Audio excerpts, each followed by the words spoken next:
नमस्कार and welcome students. एक बार फिर से आपका इस वीडियो में स्वागत है। मैं डॉक्टर देवेंद्र शर्मा, सहायक आचार्य समाजशास्त्र, राजकीय महिला महाविद्यालय सादुल शहर से। और हमने पिछले वीडियो में पढ़ा था मानविकी अभिमुखन की अवधारणा के बारे में कि मानविकी अभिमुखन क्या है। इस वीडियो के अंदर हम मानविकी अभिमुखन के प्रमुख जो उपागम हैं, अप्रोच है, उनके पर चर्चा करेंगे। 4 उपागम हैं जिनमें से हम 2 उपागम के ऊपर इस वीडियो में बात करेंगे, चर्चा करेंगे। लेकिन आप हमारे वीडियो को लाइक और सब्सक्राइब ज़रूर करते रहें, चैनल को शेयर ज़रूर करते रहें ताकि आगे आने वाली वीडियो आप तक आसानी से पहुंच सके। तो आइए हम चलते हैं हमारे इस प्रमुख उपागम मानविकी अभिमुखन के। उसमें हम आज लोक विधि उपागम और प्रघटना शास्त्र, 4 प्रकार के उपागम मानविकी अभिमुखन के बताए जाते हैं। पहला है लोक विधि उपागम, जिसको एथेनोमेथोडोलॉजी कहा जाता है। और दूसरा है प्रघटना शास्त्र, जिसको फिनोमिनोलॉजी कहा जाता है। तीसरा उपागम है आमूल चूल परिवर्तनवादी उपागम, रेडिकल अप्रोच जिसको कहा जाता है। चौथा उपागम इसका है प्रतीकात्मक अंत्यक्रिया, यानी सिंबॉलिक इंटरेक्शन। तो आज हम इसमें 2 उपागम के ऊपर इस वीडियो में बात करेंगे, लोक विधि उपागम और प्रघटना शास्त्र, एथेनोमेथोडोलॉजी और फिनोमिनोलॉजी। सबसे पहले हम बात करते हैं इसमें एथेनोमेथोडोलॉजी। एथेनोमेथोडोलॉजी या लोक विधि उपागम क्या है? लोक विधि उपागम के जो प्रणेता थे वो हेराल्ड गारफिकल ने स्टडीज इन एथेनोमेथोडोलॉजी में लोक विधि उपागम को प्रस्तुत किया है। उसमें उन्होंने कहा है कि सामाजिक यथार्थ को समझने के लिए नए आयामों की जरूरत पड़ती है।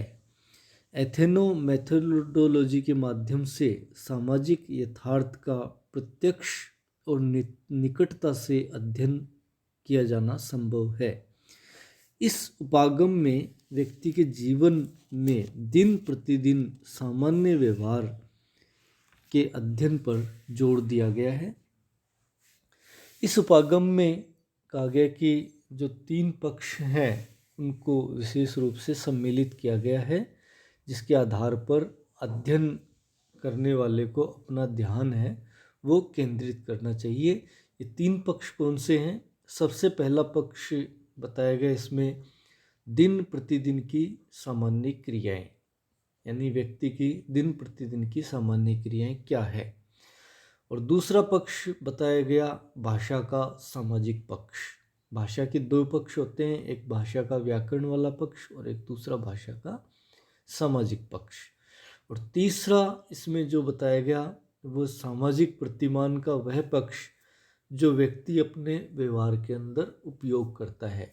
यानी सामाजिक प्रतिमान जो कि एक अवलोकनकर्ता के द्वारा समझा जाता है वह नहीं, बल्कि जो करता है, स्वयं जो क्रिया करने वाला व्यक्ति है, वो सामाजिक प्रतिमान का पक्ष जो अपने व्यवहार में उपयोग में लाता है, उसको उसके आधार पर समझने की बात है वो की गई है। तो इस उपागम को हम समझें कि किस प्रकार से ये कार्य करता है। इसकी मान्यता ये है कि सामाजिक अंत्यक्रिया के माध्यम से सामाजिक यथार्थ का निर्माण होता है, सामाजिक सत्य का निर्माण होता है। परंपरावादी जो है वो सामाजिक यथार्थ को प्रदत्त मानते हैं, अर्थात व्यवस्था से दिया हुआ मानते हैं, जिसके अंतर्गत सामाजिक संरचना है वो स्थिर दृष्टिकोण से देखी जाती है। परंतु एथेनोमेथोडोलॉजी के समर्थक सामाजिक संरचना को गतिशील और परिवर्तनशील मानते हैं, जिसमें लगातार परिवर्तन होता है।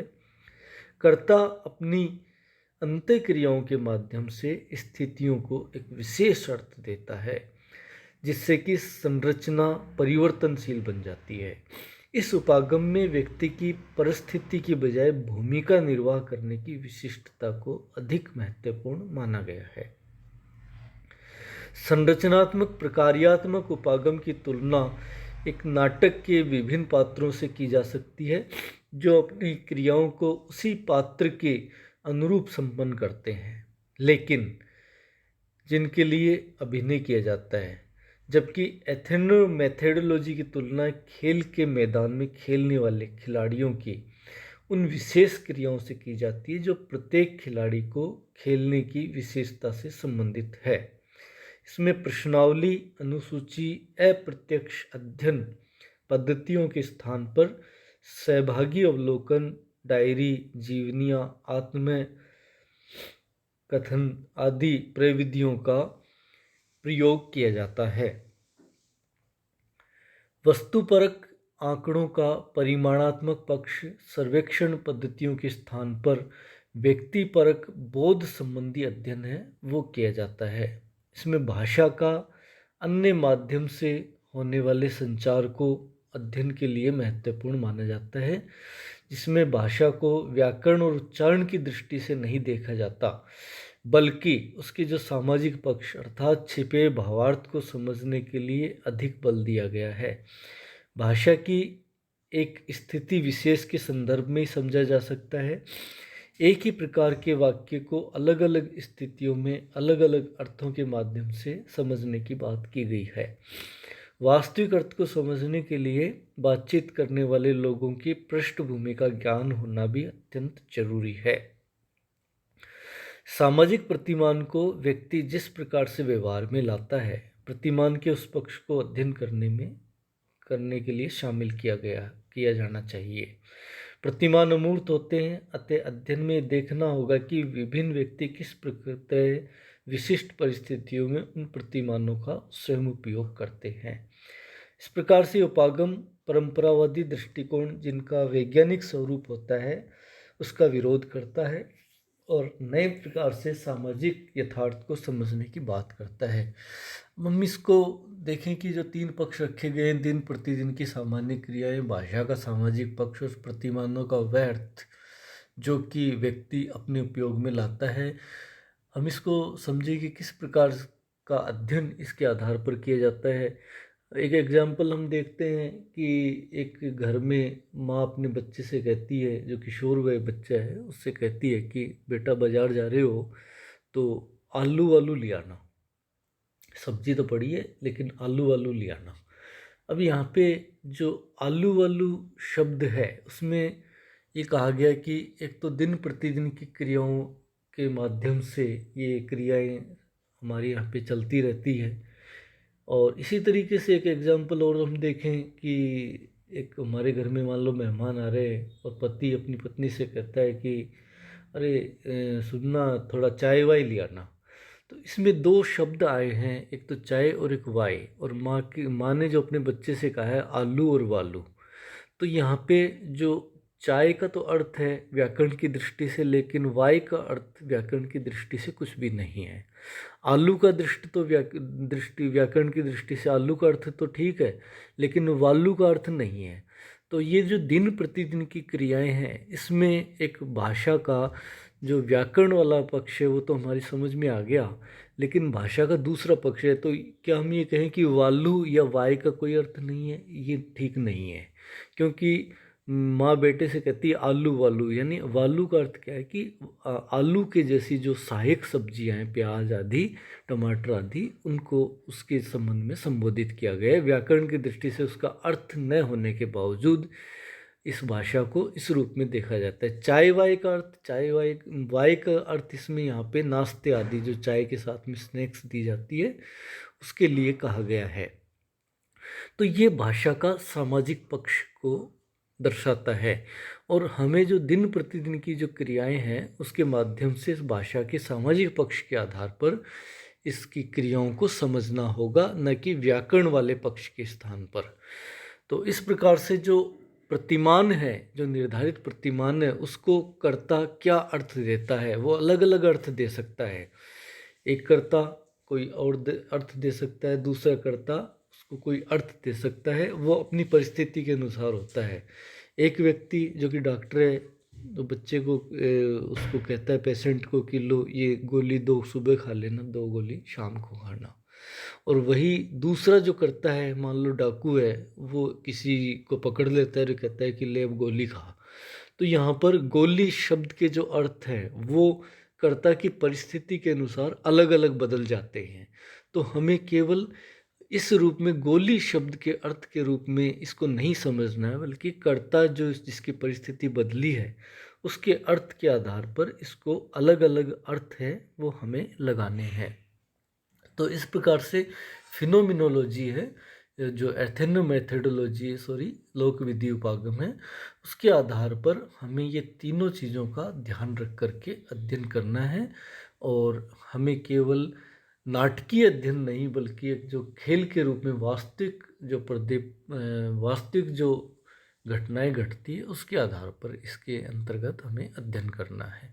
और दूसरा जो इसमें उपागम है वो है प्रघटना शास्त्र या फिनोमिनोलॉजी जिसको कहा जाता है। एडमंड हर्सल जो कि जर्मन दार्शनिक और गणितज्ञ थे, इन्होंने इसका विकास किया है, प्रघटना शास्त्र या फिनोमिनोलॉजी, जिसमें विषय वस्तु और अध्ययनकर्ता को अलग अलग रखा गया है। उपागम में अनुभव के दो स्तरों को शामिल किया गया है। पहला स्तर है सम्मिलित अनुभव और दूसरा स्तर है विशिष्ट अनुभव। ये कहा गया है कि सम्मिलित अनुभव का तो सामान्यीकरण हो सकता है, लेकिन विशिष्ट अनुभव प्रत्येक व्यक्ति के अलग अलग होते हैं। इस उपागम में पहले से प्रयुक्त अर्थों को ग्रहण करने का विरोध किया गया है। सत्य के ऊपर अनेक परतें चढ़ी होती है ऐसा माना जाता है। जैसे हम प्याज देखते हैं, प्याज की कितनी परतें हो सकती है? प्याज की बहुत परतें हो सकती है। और सत्य जो है, यथार्थ है जो सामाजिक, वो भी कई परतों में छुपा हो सकता है। इसलिए सामाजिक यथार्थ को जानने के लिए सामाजिक प्रघटना की पहचान उसी रूप में करनी चाहिए जिस रूप में कोई विशिष्ट पहचान किसी परिस्थिति या संरचना के द्वारा निर्धारित होती हो। अर्थात सामाजिक प्रघटना को उस स्तर पर जाकर समझना चाहिए जिस संरचना या परिस्थिति से उसे अलग कर देने पर उसका स्वरूप परिवर्तित हो जाता है और उससे पहचानना कठिन हो जाता है।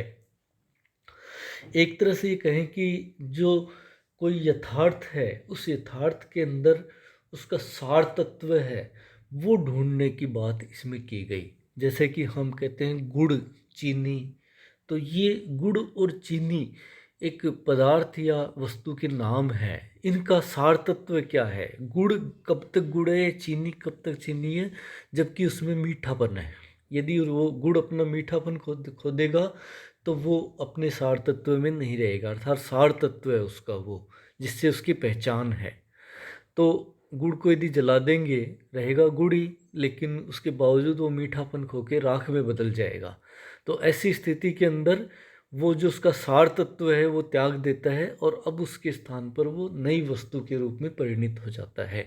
तो ऐसे ही हमें सामाजिक जो यथार्थ है, जिसमें जो भी प्रघटना पाई जाती है, उनका सार तत्व क्या है, अर्थात वो क्यों अस्तित्व में आई है या किस प्रकार से उनको स्थापित किया गया है, ये ढूंढना चाहिए सत्य की विभिन्न परतों को हटाते हुए।